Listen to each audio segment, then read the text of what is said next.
Comment raviver la flamme dans ton couple quand t'es un gros boulet? Bonjour. Ma femme Gisèle m'a dit hier que si je ne changeais pas, elle allait partir. Mais comment je vais faire pour survivre, moi, si elle part? Au quotidien, est-ce que t'as des attentions pour elle?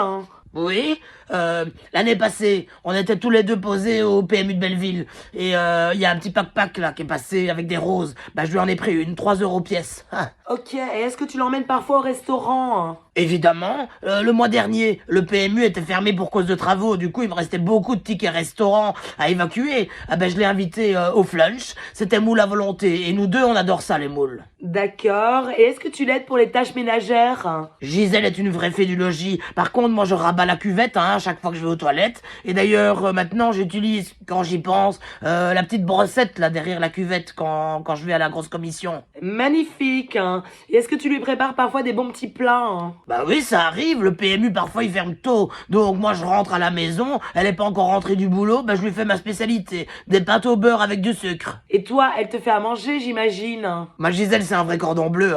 Elle cuisine de tout. C'est surtout pour ça que je veux pas qu'elle parte. Ouais, j'imagine que tu veux éviter de manger des pâtes au beurre et au sucre toute ta vie.